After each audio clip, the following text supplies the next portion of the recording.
Screens promise constant connection, yet ordinary moments increasingly feel thin, jittery, and strangely less satisfying.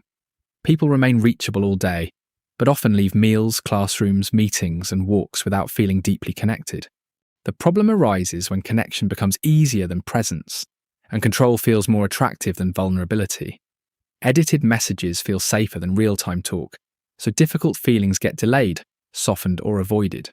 That trade may seem efficient for a while, but it weakens empathy, reflection, intimacy, and trust.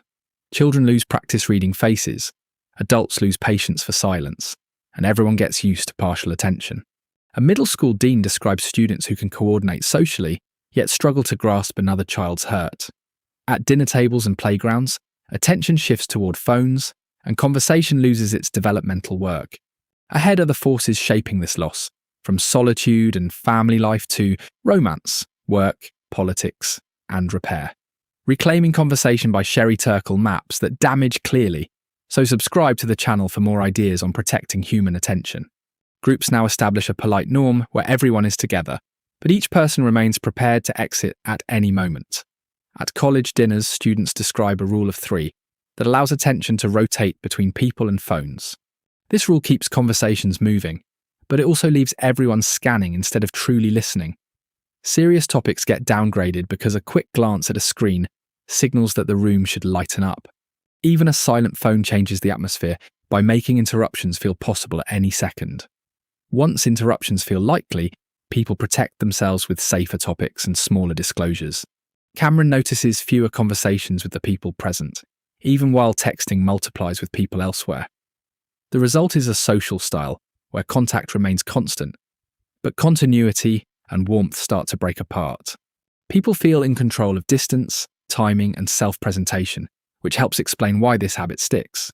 Yet what appears to be convenience often becomes a steady shift from conversation toward mere connection. Conversation weakens further when people stop tolerating time alone with their own unedited thoughts. Solitude matters because it builds the inner steadiness needed to speak honestly and hear others well.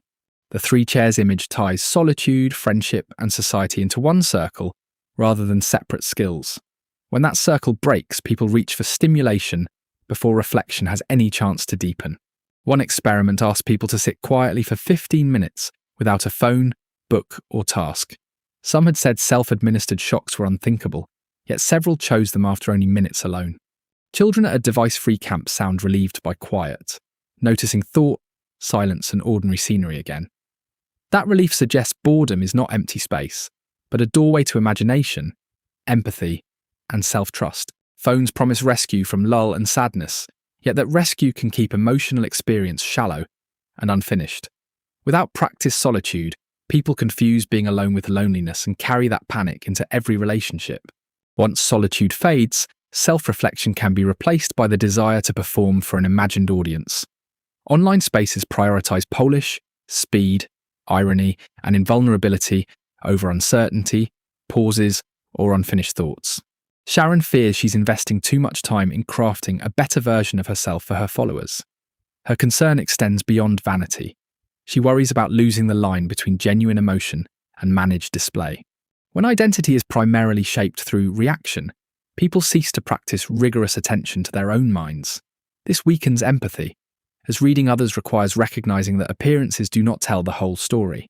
Conversation challenges performance by revealing hesitation, tone, vulnerability, and the surprise of real-time responses. It also makes space for feelings that do not fit a polished feed, such as sadness, confusion, and ambivalence. The aim is not to abandon devices, but to approach them with intention to resist letting them define the self. Stronger inner dialogue then supports fuller, outer dialogue, as people can offer more than a curated surface. Family life quickly reveals its costs because home requires repeated attention, not just efficient updates. Parents and children can sit together physically, but each person may drift into a separate stream of alerts. At a main dinner, Alexa kept returning to Snapchat, and shared table time kept dissolving into waiting. Some families move conflict onto GChat or email because typed disagreement feels cooler and more manageable. While this can prevent open explosions, it also strips away tone, pauses, remorse, and immediate repair. An apology sent by message can end tension temporarily, but leaves the actual injury emotionally untouched. One graduate student calls that kind of peace an artificial truce, as the unresolved fight returns. Parents can push back by insisting on real-time cancellations and apologies where consequences become audible.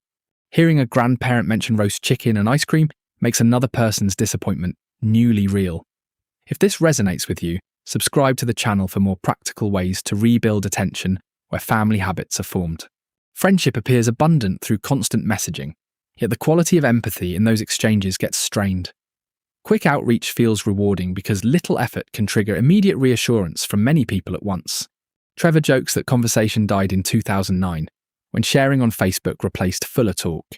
Fubbing allows friends to stay nominally together while signalling that each present person remains only partly preferred. This weakens trust because full attention becomes rare enough to feel like a special favour. Students describe moments of grace when someone ignores a text and turns fully back toward a friend. These moments matter precisely because they prove listening is now competing with a strange pressure. Games like Cell Phone Tower at dinner show people understand the pull, even while struggling to resist it. Friendship deepens through continuity, eye contact, and the willingness to risk boredom for another person's unfolding thoughts. Without these conditions, networks can grow wider while relationships become shallower, more fragile, and easier to misread. Romantic life can become especially anxious when phones create expectations of instant access and constant interpretive guessing. Because messages seem always visible, silence can stop feeling neutral and start feeling like judgment, distance, or power. Teenage flirting even develops the nothing gambit, where not replying becomes a tactic all its own. Read receipts, delayed answers, and curated ambiguity turn affection into a steady exercise in forensic analysis. People want efficiency here too, yet romance depends on missteps, disclosure, timing, and difficult clarification. Young adults sometimes wish for older excuses like missed mail because constant visibility removes breathing room. Real conversation matters because love cannot mature through endlessly revised fragments alone. When conflict arrives, typed exchanges may document every line while leaving motive, tenderness, and accountability unclear. That is why a text can prolong confusion, even when it seems to promise cleaner communication. Romance steadies only when people risk enough presence to let tone, timing, and vulnerability become mutually knowable. The same habits follow people into classrooms and offices, where attention splinters before thought can gather. Students who check messages during seminars admit feeling compelled to know who might need them at any moment. That compulsion turns class into a contest between difficult reflection and the promise of immediate relevance. Teachers learn that open laptops degrade not only one student's focus, but also that of nearby students. Note-taking suffers because transcription can replace the slower process of making meaning. In offices, young lawyers build cockpit-like setups of screens and headphones, making interruption almost forbidden. Managers may call this efficiency, yet mentoring, collaboration, apology, and trust all depend on timely conversation. Some leaders respond by creating phone baskets, tools down meetings, parking lots, and even medical scribes. These interventions work because they do not deny vulnerability, but design around it deliberately. Thinking improves when environments protect sustained presence instead of treating every pause as an opening for more input.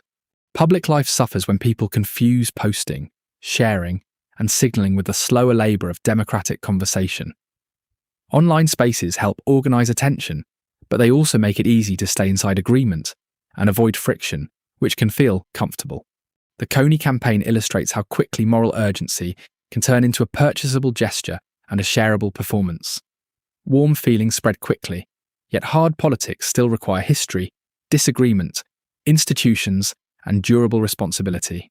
The same temptation arises when machines begin sounding conversational, enough to seem like substitutes for listeners.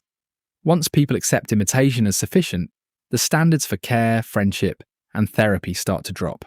Programs may offer companionship without risk, but that safety removes the demands that make relationships educative. The danger is not only misplaced trust in machines, but also lowered expectations of what humans owe each other. Both public and private life need people who can stay present through friction, ambiguity, and repair. Reclaiming talk therefore means resisting every shortcut that replaces difficult accompaniment with controllable simulation. The deepest loss here is not convenience or etiquette, but a diminishing capacity to be fully present with ourselves and others. Phones interrupt conversations, but the greater harm comes when such interruptions become normalized, reasonable, and even seen as polite. Solitude then diminishes, self-awareness expands, and relationships become focused on control rather than genuine presence. Families avoid difficult emotions, friendships settle for fragments, romance becomes forensic, and institutions lose serious attention. The good news is that none of this damage is fixed or irreversible. Camps, phone-free dinners, device-free classrooms, protected meetings, and deliberate walk and talk rituals all help. These practices work by restoring time, vulnerability, and accountability, rather than promising a cleaner human mess. A simple starting point is to create one recurring space where devices stop competing with the people present. When conversation regains space to unfold, empathy, thought, and commitment begin to strengthen each other. If this feels urgent, subscribe to the channel for more grounded ways to protect conversation before convenience takes over.